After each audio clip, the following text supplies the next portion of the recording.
Shalom. Welcome everybody to Shebrew. We are studying the Torah portion through the lens of relationships, and let's dig in.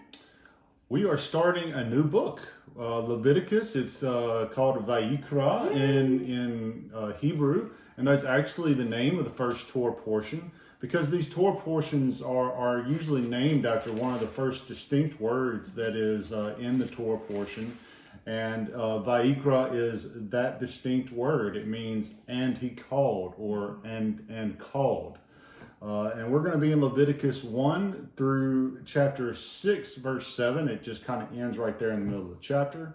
So we're going to go ahead and just dig in here with chapter 1. Okay.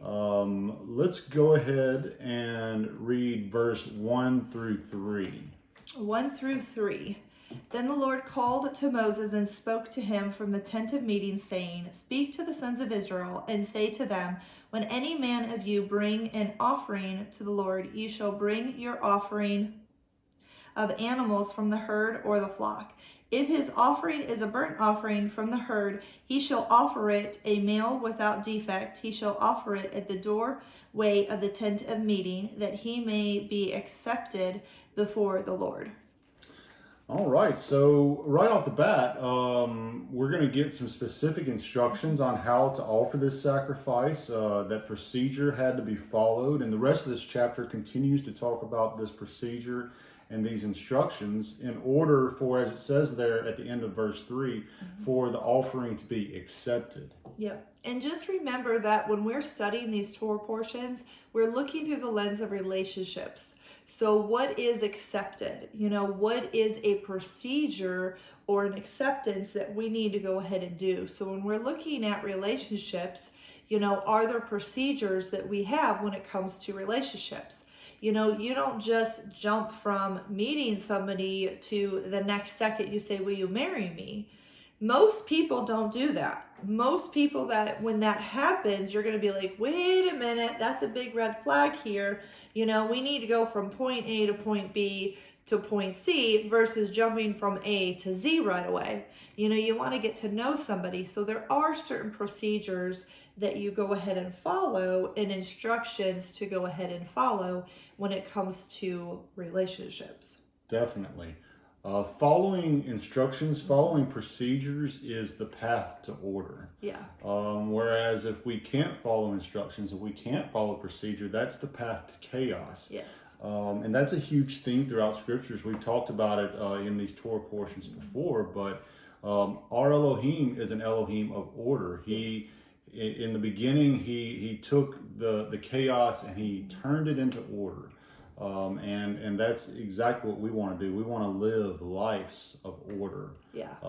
Definitely not lives of chaos, because chaos brings strife and frustration and hurt and just all the things that you don't want any part of. So we've got to be able to follow directions, instructions. We do. And the thing is when we're looking at wanting to be a part of a community of people, how do you follow direction? Do you follow the direction really well, or do you not follow the direction well? And do you have issues with following somebody's direction? Are you a lone wolf or a lone sheep, out not being able to follow the directions and guidance of somebody else?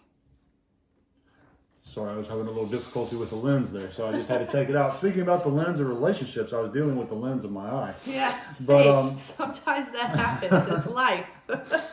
So, just continuing to talk about this particular offering. In Hebrew, it's called the Olah, and that means it's an ascending offering or a whole burnt offering. That's usually the way that we translate this. And it's called that because it was burned entirely upon the altar, with the exception of the animal's skin, which was given to the officiating priest. We won't get to that instruction until the next Torah portion. But that's why it was called a whole burnt offering, is because it was all offered up. So it brings to mind something that Rav Shaul, the Apostle Paul, said in the book of Romans. Let's go over there to Romans chapter 12 and read verses 1 and 2. So you guys know your books or your Bibles. This is a good time to figure that out. and just go back through it again and be like, okay, Matthew, Mark, Luke, John, Acts, Romans, and then so on and so Voila. forth. Okay, we're Romans what? 12, 1 and 2. 12, 1 and 2. I urge you, therefore, brethren, by the mercy of God, to present your bodies a living and holy sacrifice acceptable to God, which is your spiritual service of worship. And do not be conformed to this world, but be transformed by the renewing of your mind, that you may prove what the will of God is, that which is good and acceptable and perfect. So That's good. I think that Rob Shul probably had this Olah offering in mind when he was talking about this. The symbolism of the Olah, the whole burnt offering, is that of giving yourself completely to Elohim, which is an acceptable offering. And in so doing, as he continues to say in verse 2, we're going to discover, or we're going to prove what his desire is for you. Yeah. So how can we take this and apply this? Of course, as the Apostle Paul said in his letter, we want to apply that to our relationship with Elohim. Yeah. But how can we also apply this to our other relationships, especially a marital relationship? A marriage is about giving yourself completely to your spouse. Yeah. So here's a question. Are you ready for that? Here's another question. Have you experienced that before and it didn't really turn out all that well? Okay. Then another question, are you willing to do that again? Yeah. These are things you have to, are you actually willing to go in and do this? Yeah. Are you willing to go ahead and be selfless? Are you willing to go ahead and sacrifice your time, your energy, possibly finances, your feelings again, and possibly getting hurt again? You have to be open and willing to open up your life and your heart to that next person. You can't be so guarded that you're not able to go ahead and allow that person to come in. I was very much so guarded. I was hurt, and I wasn't 100% sure, okay, do I want to allow Mark in? Do I not? And I actually went to the scriptures, to be able to figure out, okay, what do I need to go ahead and do? How can I go ahead and help heal myself and allow God to go ahead and heal me, but also to be able to accept, that love and be willing to open up myself again to somebody. Yeah, you did exactly what Paul was talking about. You went into his word to renew your mind so that you could prove or find out exactly what his desire for you was. Yeah. And that's what we would challenge all of us to do. That's what we need to be doing in a multiple of situations that we encounter every day. Yes. Is if we don't see it black and white what his will is, then we need to seek him in his word and in prayer to prove what his desire is. Yeah. But this follows right into our other relationships. Another topic is marriage is it's a journey of discovery. Yes. It's discovering the full identity of your spouse. It's also about discovering your full identity, because you're no longer going to be who you are presently once you enter back into, or for the first time, into a marriage relationship, because your identities are going to merge and you're going to become a new being. Yeah.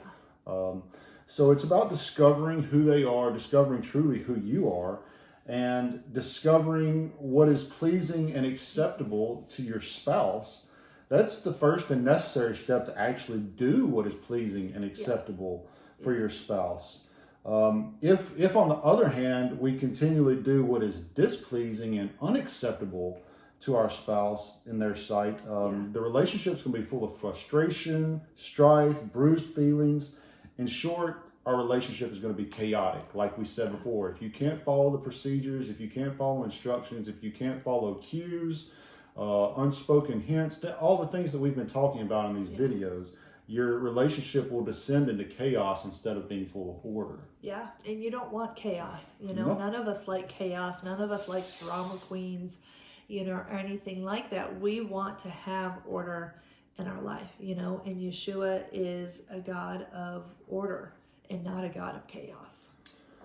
So, just getting started here in Leviticus, but definitely just want to, point out that in many ways, all the offerings that we're going to talk about in this portion are the roadmap or the blueprint. That's the symbol or the thing that we've used before to say that a lot of the things we find they're a blueprint for our relationships, for maintaining successful relationships with Elohim.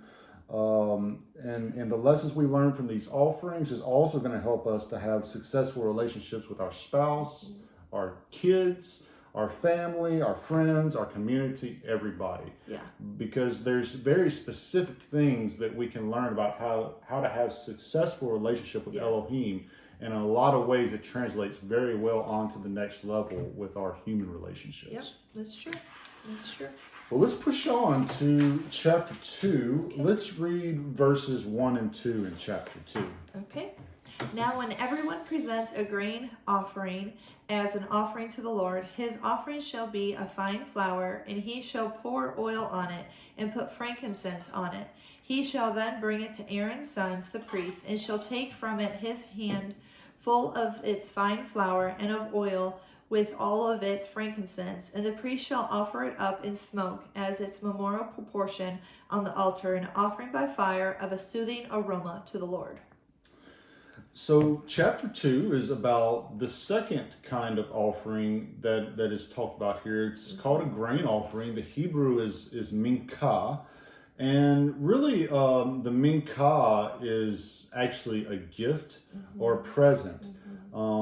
Here we're told that this minkah to Adonai, to Yah, is a fine flour mixed with oil and topped with frankincense. Yeah. The first time, just to kind of help you understand the gift idea of it, one of the first times we encountered this word was with Cain and Abel. This is the type of offerings that they brought, the minkah. Also, we saw it with Jacob and Esau. When Jacob was returning to the land and he sent these different herds of animals before him, they were all called minkahs. That he was sending these minkahs to Esau to try and appease him. They were gifts. So that's the idea. It's really a gift. But in this case, we're told to give a gift that is of grain. So when you meet somebody for the first time, maybe you bring flowers as your gift. Or maybe you're going to go meet the in-laws. And this is going to be the first visit. You're going to go ahead and bring a plant or bring a bottle of wine, something along those lines, or chocolates, where you're able to bring something to that other person. I remember when we were meeting Mark's mom for the first time, I wanted to bring her a small plant, and so, because I knew she was into plants. And so that's what we stopped and got and picked up a thing of plants. To be able to bring over there. So sometimes that's little things like that you can bring to somebody, and it just be a small little gift. Yeah, the idea between these first couple of offerings, they're voluntary offerings. You're not bringing them because you had something that made you unclean and you need to bring an offering, or because you did something against a command, so you need to bring an offering. These are, in essence, offerings that are given to draw near to the presence of Yah in his tabernacle, or later in his temple. So, it's the same thing. I'm going to go and draw near to possible parents-in-law. Yeah. I want to present them with a present. You may, do this on a first date as well. It's kind of a custom, that people do. I did a very fascinating one on Sarah and I's first date. He gave me a rock. I gave her a rock, not one that you put on your finger. No.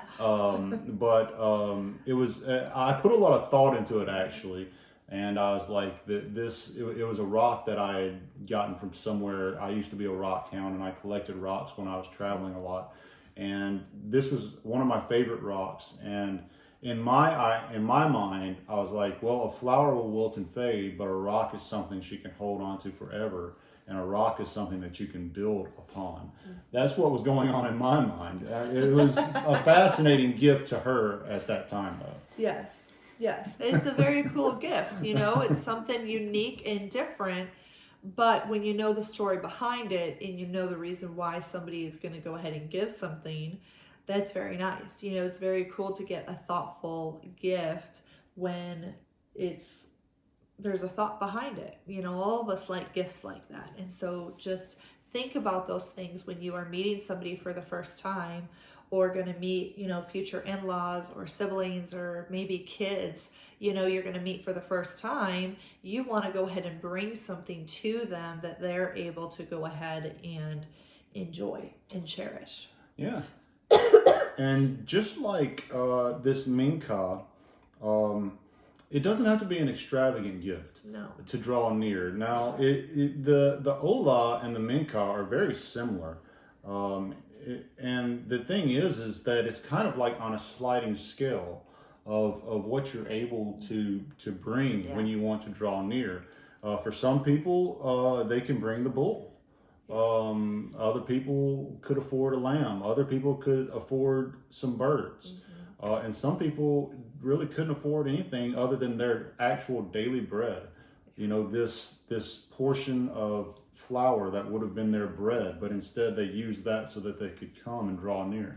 But Yah didn't make it where everybody would be able to bring something and draw near to him. So I mean, really just getting out of that, when you give gifts to people, it doesn't have to be necessarily a costly or extravagant gift. Like I said earlier, I gave her a rock that I got for free. It was something cool, but it was not something that cost me a lot of money. It was just cool.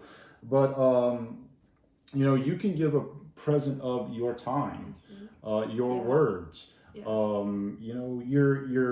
ear. You can listen. You can bring a flower, or you can bring something that the other person, like, you've listened to them a little bit and you've heard them talk about something like, oh, they didn't like this, and it doesn't necessarily have to be really expensive, but it's something that you do to draw near, and that's kind of the idea there. Yeah, that's true. That's good. And also, just a little thought here, it does involve a cost. There's a cost sometimes, but sometimes our greatest rewards come from giving. So, just, keep that in mind. The next one we're going to talk about is called the Shelamim, the peace offering, and that's in chapter 3. We can just read verse 1 of chapter 3. Okay. Now, if his offering is a sacrifice of peace offering, if he is going to offer out of the herd, whether male or female, he shall offer it without defect before the Lord. Okay, so there's a lot of different reasons, that you could bring a peace offering. We've got a few things that we're going to talk about here. But just the idea of peace, there's some things we can talk about, about peace in relationships. You have to have peace. You have to have peace about your past. You have to figure out and be like, okay, what do I need to go ahead and do to have peace about my past? Do I need to confront somebody?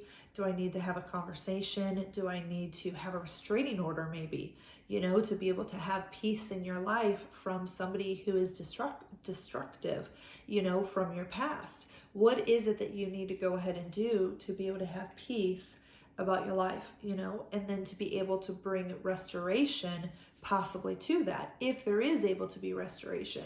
And if they're not, then okay, how can you restore yourself? How can you go ahead and receive the healing and the peace that you need in your life? We may talk about this a little bit more with the other offerings here in a minute, but it just did come to my mind what Rav Shaul says, I believe, in that same chapter we were in, Romans 12, on your part, if possible, be at peace with all men, all people.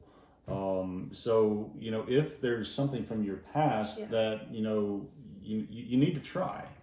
You need to try. And if it doesn't work, it doesn't work, but you need to try. But the thing is making peace with those past relationships so you don't drag all that junk into a future relationship. This is how the other relationships went. I can just go ahead and expect that to happen in these other relationships. No, you need to can't compare people. You can't compare people. You can't compare people. You have to be able to look at each individual person as their own person. Now there might be similar characteristics But it's a matter of, you can't compare that person and be like, well, just because this person treated me this way, all people are going to treat me this way. No, that's not at all what it's going to be. That means you're picking up your baggage and carrying that baggage with you to the next relationship. And then you're picking up more baggage from another relationship and carrying that with you. By the end of 2 to 3 relationships, guess what? You have 5 or 6 bags that you're carrying with you. That's really heavy, to continue to carry with you, versus if you let it be and be like, okay, God, help me with this healing. I'm going to go get help and talk to a professional so I'm able to go ahead and get this healing, that I'm not carrying the same baggage with me. I'm not comparing that same person, to the next person and continuing to carry on that baggage. You don't want to carry that weight. Just an idea that was coming to me. How many of you have in your past read a book called A Pilgrim's Progress? Yeah. Exactly. It's not a measure for measure thing here, but it just showed this picture of him carrying this weight on his shoulders. Yes. Of course, the weight he was comparing it to was all of his sin, but he was carrying this weight, and it was an unbearable weight. And when he was able to relieve himself of that weight, yes, he was able to move forward, and that's that's what making peace with your past relationships will do for you. It will allow you to move forward without that weight dragging you down and dragging down the people that you're trying to experience relationship with. Yeah, because that next person doesn't deserve it, No. just like you don't deserve it. You don't want somebody comparing you to their previous relationship. We don't want that. Nobody wants to be compared to somebody else. And so you want to be able to deal with that stuff and move on. Let's have the peace and move on. Definitely. Yeah. So some other things here about the peace offering. I'll read real quickly in verse 3 and 4. It says, from the slaughtering or the offering of the peace offerings, he shall bring a fire offering to Yah, the fat that covers the entrails, and all the fat that is on the entrails, and the 2 kidneys, and the fat that is on them by the loins, and the appendage on the liver, which he removes with the kidneys. Now, I know this is some grisly stuff, but just take away from it that this is the portion that belongs to Yah. Now this peace offering, it is unique amongst the offerings because, and we'll learn more about this as we go through the book of Leviticus, but Yah gets this portion, and also the priest gets another portion, and then the rest of it belongs to the person who offered it. So it's a 3-way thing between Elohim and the mediator, the priest, and the person who offers. So it's like this 3-way, call it a covenant meal between them. Yeah. So it's the thing to focus on, right here, because it's the only one that gets talked about. We'll talk about the rest of it in later chapters, is that the priest ensures that Adonai, that Yah, he gets his portion. Yeah. That's up to the priest to make sure that everything that's supposed to go to him, that's supposed to go on the altar, is carefully removed and put on the altar. Yeah. It's up to him to ensure that. So we've talked in the past, and I know we keep saying that we're going to make a video about this for you guys. We're going to, about the list of your needs and your wants, the things that you absolutely need to have a fulfilling relationship with your marital partner. Yeah. And them also giving you that list. So you know what they need, they know what you need, you both agree to it, and that's part of your marital relationship. Before you even kick the whole thing off, there's no surprises down the road. Like, look, I told you I needed this, you said that you would do it. Yes. You signed it anyway. Yeah. And some of that can be in your ketubah. You know, that's your marriage contract that you make. Some people call it their vows. Some people have it be 2 different things, but have it be more concise in regards to this, and this, And it's really good to be able to sort of narrow that down and be like, okay, God, what is it that I really need? How is it that I need to be able to feel loved and taken care of? To be able to feel, that need and that want. We know that Yeshua, we know that God wants us to be able to obey him and keep his commandments. That is what he needs. He's already stated That's what his need is. Well, what is our need? What are we able to go ahead and look at? Do we need to be living a debt-free life? Are we wanting to live in RVs? Are we wanting to be living in the mountains and be off grid? What is it that you are needing, to be able to figure that part out? Yeah.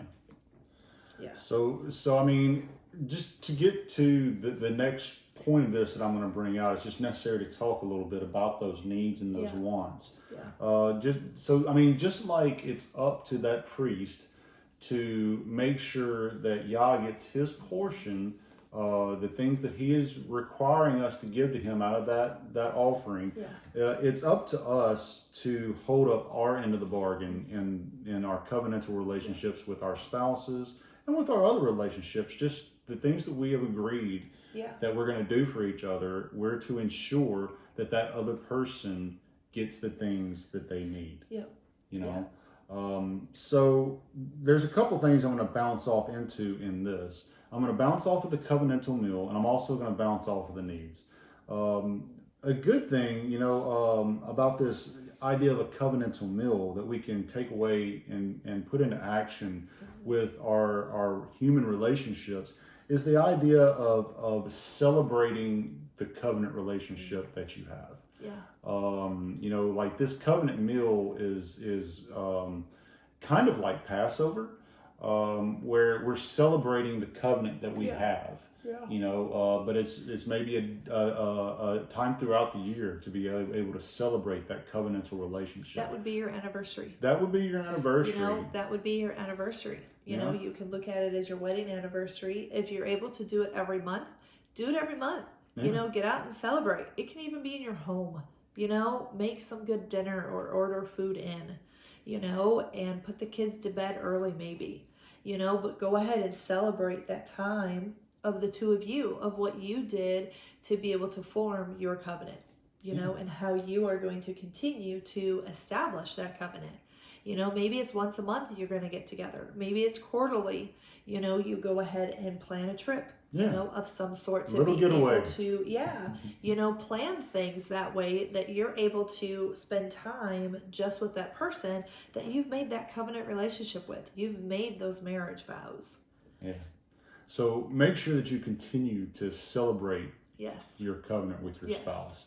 Yes. So definitely gonna hit that, but then there's the idea of making sure that they get their portion. Yes. So there should be other times, throughout the months, maybe not even quarterly, but maybe monthly. It depends on how your relationship is going. That you need to do relationship check-ins. Yeah. And just arrange some time to ask each other some questions to ensure that you're meeting each other's needs, and that you're not letting things fester. You're not letting things get swept under the rug. It is a time where that it's okay. Things are out on the table. We're going to talk about it. We're going to squash it. We're going to get this stuff taken care of. Yeah. So just questions like, how are you doing? Am I meeting your needs? Do you feel fulfilled in our marriage and with our family? Are you feeling fulfilled in your career or in our community? And maybe the most important question: how can I help? What can I do? I know I can't fix everything that's going on in your life, but what can I do? Yeah. And just because it's all about it's our role. Yeah. In the marital relationship, in the covenantal relationship, to ensure that the needs of the other is being met. Yeah. And it's their role to make sure that your needs are being met. When you're both doing that, you're going to do pretty good. Yeah, exactly. And the thing is start today. This doesn't have to be, okay, we just got married, let's go ahead and start this. This is, okay, you've been married for 25, 30, 40, 50 years maybe, maybe 15 years or 17 years. And it's like, okay, we need to start doing some of this. I want to be able to establish our marriage and have our marriage last even longer, so let's go ahead and start doing this. Okay, what date did we get married on? Guess what? Let's do a date night. Let's get a babysitter. Let's have somebody watch the kids. Let's do something. And go ahead and plan that and sit down and have those conversations. Yeah, it's going to be awkward possibly if you're not used to doing it, But once you start doing it and getting into the regular habit of asking some of those questions, you're helping each other out to be able to have that open communication even more, be like, okay, what can I do to go ahead and help you? What is it that we need to do? Do we need to hire somebody to clean? Do we need to hire somebody to come in and do the laundry? Do we need to get a babysitter once a month, or once a week to go ahead and come in? Like, what is needed to go ahead and get done? Do you need to hire a lawn service? Maybe the yard is taking up too much of your time and you're needing to hire a young kid in the neighborhood to go ahead and cut your grass. Figure out what it is that you're able to go ahead and do to figure some of that out, and just take the time to do it. That's the biggest thing. And start today. Seriously, start today, and just do it. Just do it. Just do it. Just do it. Okay, so we're going to move on to chapter 4. Okay. And chapter 4 is going to be about what's called the sin offering. Now, the sin offering is... It's very complex because there's reasons that, and this is all it really talks about in these chapters. There's reasons, things go wrong. You do something you weren't supposed to do, so you have to bring this thing that's called a chatat. It's a sin offering. There's also scenarios that we're going to encounter throughout the book of Leviticus where you have to bring this thing, and it's more like a purification offering. Because, one notable example is when a woman gives birth, after a set amount of time, she has to bring a sin offering. Well, she didn't sin in giving birth to a child. It's more of a purification offering. So it's a very complex thing. But we're just going to look at the ideas that are laid forth in these chapters. In chapters 4, and it's also in chapter 5, kind of halfway through. So the common denominator in all but one of these scenarios that we can see in these chapters that require a sin offering is sinning by mistake or unknowingly. And chapter 4 and part of 5 is going to give us some of the procedure, as we talked about, procedure for why you would have to bring this kind of offering and how to bring it. So let's read 4 verse 2, or just 1 and 2. 1 and 2? Yeah. Then the Lord spoke to Moses, saying, Speak to the sons of Israel, saying, If a person sins unintentionally in any of the things which the Lord has commanded not to be done, and commits any of them. Yes, so it's giving this idea, it's talking about what people call prohibitive commands, which are in effect their boundaries that Israel is not to cross. Boundaries again. Boundaries. Our Elohim is an Elohim of boundaries. Yes. He sets up boundaries, okay?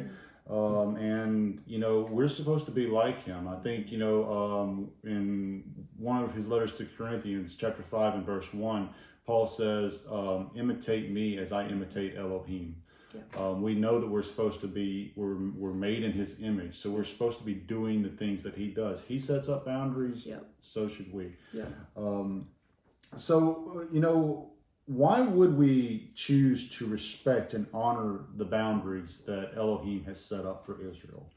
Well, that's because we willingly chose to enter into covenantal relationship with him. And that includes blessings for respecting boundaries, and it also involves punishments for violating the boundaries. Because violating the boundary causes a break in the relationship. So this sin offering, it's brought in order to restore the relationship. Each of us have, or we should have, boundaries that protect us and protect others from harm, both physical harm, emotional harm, spiritual harm, you name it. Some of the boundaries are clearly laid out, and some of them are not. It's inevitable that we are going to violate boundaries at some point in any relationship. And when that happens, both parties have to desire restoration enough to take some appropriate steps. Yeah. And I'm just going to lay some of these out here for you. It's not an all in all, but this is some of the things that has to happen. And both parties have to be willing to do it, or there can be no restoration. Yeah. So the one who's been violated has to state a boundary got violated. You violated my boundary. Yeah. And then the other person has to acknowledge, I did that. Yeah. I own it. I did that. Yeah. And then the person who actually violated it, they're going to have to apologize sincerely for violating the boundary. Yeah. And then the person who was violated, the other person, is going to have to accept the apology. If it's a sincere apology, you know they did it by mistake, then you have to accept the apology. And Yeshua talks about that, doesn't he? Yeah. 7 by 70 times, Yeah. right? Okay. And then, again, the person who got violated needs to go ahead, okay, clearly restate the boundary. Yeah. This is what happened.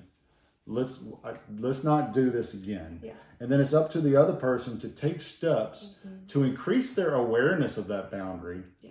And refrain from violating again. So, I mean, this is not an all-inclusive thing, but those are some things that definitely have to happen when you violate a boundary. Yeah, it's the same thing in regards to when you know you've hurt somebody's feelings. You go to them, you apologize and say, I'm so sorry that I hurt your feelings by saying blah, blah, blah. Or by, we teach kids by taking that toy. Will you please forgive me? And that person has to be like, yes, I do forgive you. It's one of those, to me, I feel like it's a fundamental thing that my parents taught us, kids, to go ahead and properly apologize. I'm sorry that I disrespected you. Will you please forgive me? And that person is acknowledging and saying, yes, you did disrespect me and I do accept your apology.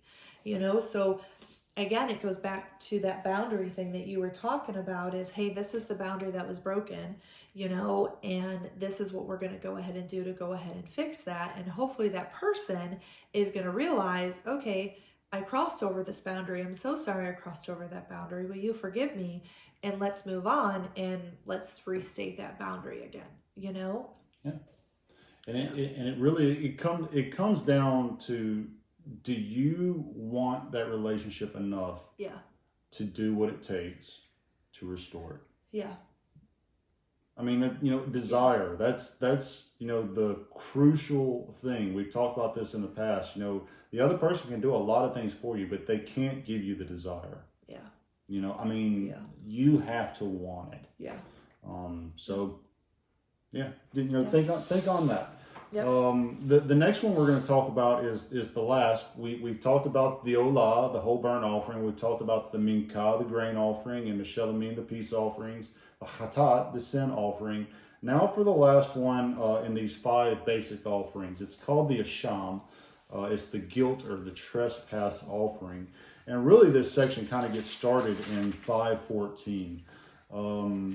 So let's read 5:14 and 15. Okay. Then the Lord spoke to Moses, saying, if a person acts unfaithfully and sins unintentionally against the Lord's holy things, then he shall bring his guilt offering to the Lord, a ram without defect from the flock, according to your validation in silver by shekels, in terms of the shekels of the sanctuary for a guilt offering. And then I'm going to go ahead and read 6:1 and 2. And Yah spoke to Moshe, saying, when any soul sins and commits a trespass against Yah and has lied to his neighbor about a deposit or about a pledge or about a robbery, or shall extort from his neighbor, or has found what was lost and has lied concerning it, or did swear falsely, so that he sins in regard to any one of all these that a man does.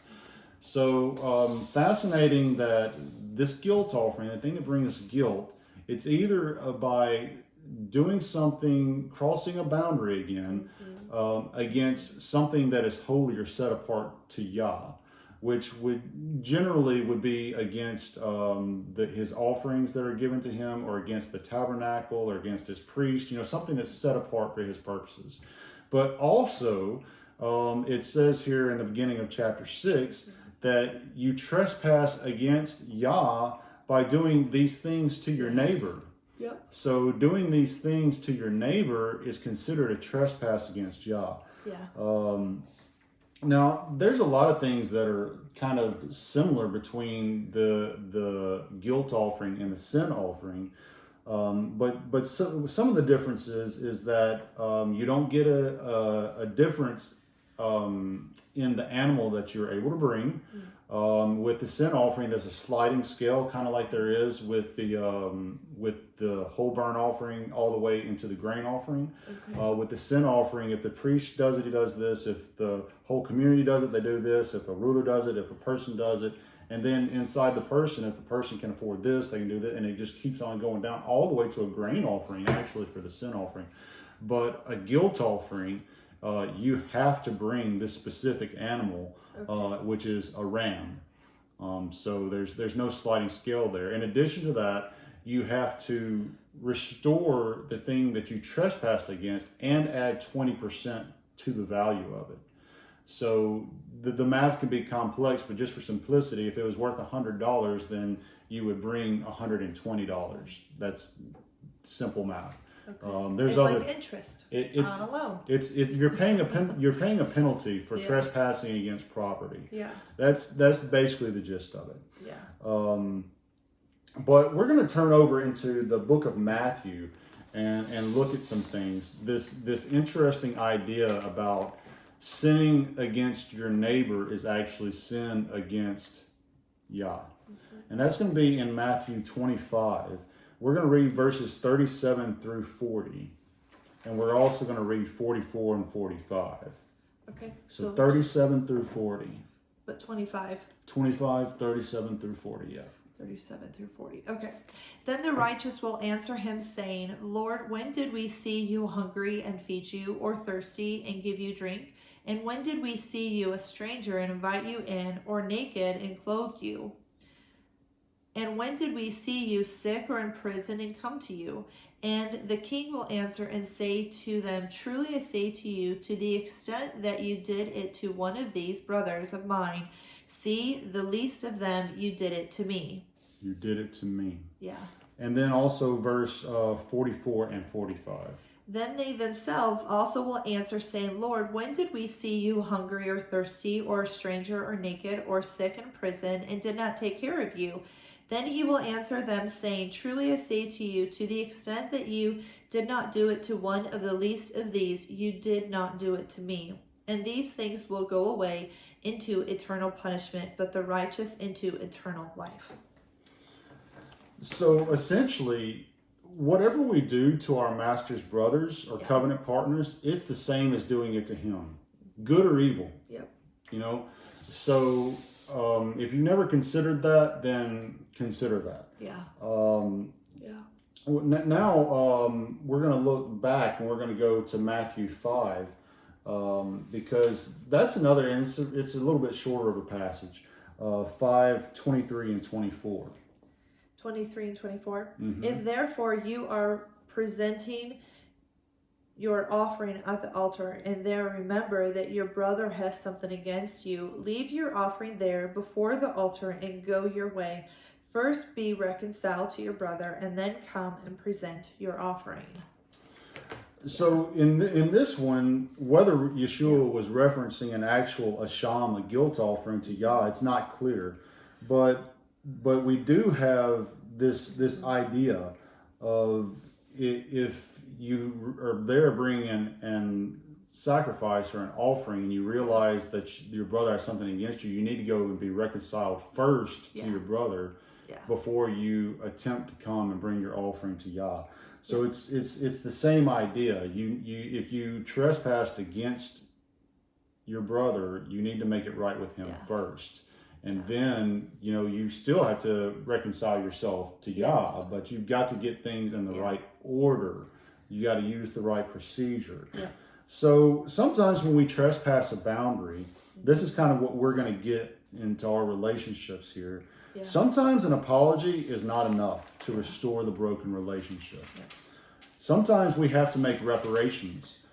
Sometimes, we have to do that in addition to offering a sincere apology. You still have to apologize, of course, but sometimes there's reparations that have to be made. And it's not always black and white, like add 20% to whatever you did, because sometimes what you did doesn't have anything to do with money. You're going to have to figure out how can you fix the brokenness that you have caused. And in a lot of cases, you're just going to have to grin and bear it and be ashamed, like the guilt offering, the asham. Be ashamed and ask the other person, what can I do to make this right?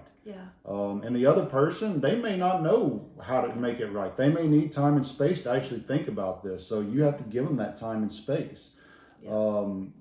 So that's just, another idea to consider, that sometimes an apology isn't enough. Sometimes, you might have to set up other boundaries because the trust has been broken. Maybe unfortunately there was cheating going on, and now, your phone is only able to make phone calls and only able to go ahead and text certain people. Maybe there is a tracking on your phone, and you are only able to do this, this, and this, and only able to go to work, grocery store, and home until your trust is able to be built back up again. It's a matter of, what did you do? How did you lose that person's trust? What boundary got broken within that covenant relationship, that covenant marriage, that you are having to go ahead and restore, and having to go ahead and get the help, get the counseling that needs to get done, and go ahead and restore that relationship up and going again, and have it be back to where it's supposed to be, back in order, the way God intended it to be. Because, just think of it like this logically as a human. You broke something. You broke it. You can't just go to Yah and apologize to him and say, can you just fix it? Can you just fix it? And I don't have to go to the other person. Can you just fix them? And we can be, no. You have to own your stuff. And you have to do what you can to fix it. If you can't figure it out, then seek help. Seek counsel, ask the other person. If they can't figure it out, seek counsel together. Do whatever you have to do to fix it. And then you have to move on from it. And you do also, because you sinned against one of Yah's covenant partners. You're going to have to ask forgiveness from Yah for it as well. We're not saying that. You're going to have to, but you've got to fix the relationships in the order. Forgiveness is going to have to happen all around. All around. So we've gone a little bit longer, I think, than we ever really have. So we'll wrap it up here. We were kicking off Vayikra, Leviticus here, and we just seen just a lot of lessons and parallels between the relationship between Yah and Israel and our human relationships, especially our marital relationships. An overview of just these things that we learn in these offerings, it revealed that we have to follow procedure. We have to follow directions, and that's going to lead us to order and restoration. And if you don't do that, that's going to lead to chaos and brokenness.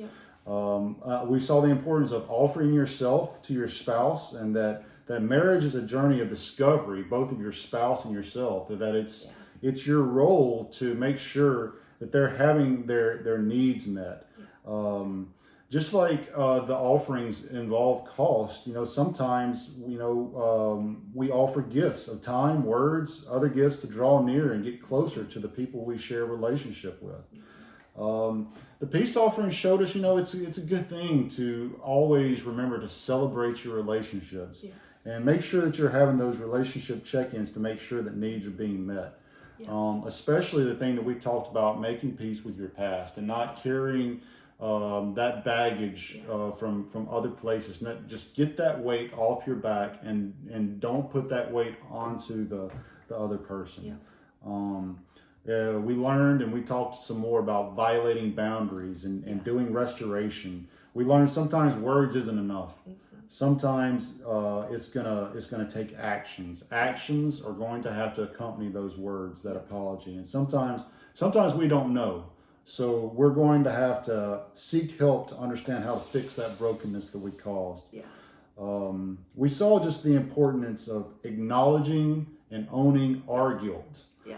And doing everything we can to restore and fix the brokenness and then move forward. Yep. Move forward in restoration. Yes. Man, it's been a jam-packed, Torah portion, and Vayikra is just getting started. So strap in, and it's going to be a great ride. We one of our favorite teachers, Rico Cortez, we were watching one of his videos recently, and he said, if you can sit down and study the book of Vayikra with another person, a potential spouse, by the end of studying Vayikra, you're going to know whether or not you guys are going to make it. Yes, that is very true. So, just because of all the things you're going to cover. Yes. So, especially if you sit down and talk about it, yeah. And look at it through the lens of yes. relationships, Mm-hmm. Not just the other facts. I mean, there are great teachers out there that do incredible studies on the Torah portions. But when you look at it through the lens of relationships and how can this affect me today in the world that I live in 2022, in the and state beyond. and beyond, but how is this affecting me now, and you look at it that way. Wow, mind-blowing when you seriously sit down and start looking at the scriptures in this kind of light. Challenge you guys, go back and watch Genesis and Exodus, and now we're getting into Leviticus. You're going to be able to see so much information, and your brain is just going to be looking at the scriptures a completely different way. And it honestly is amazing when we sit down and study it. We're able to pick up a bunch of other stuff now because of taking the time and doing what we've been doing for the last couple months. So there's your guys' challenge. Go back, study the scriptures, continue moving forward with us. Make sure you like and subscribe to our channel. We do have a website if you are single and looking for your future spouse, Shebrew. .com. We would love to connect with you on the website, and we hope you have a great day. Shalom. Bye.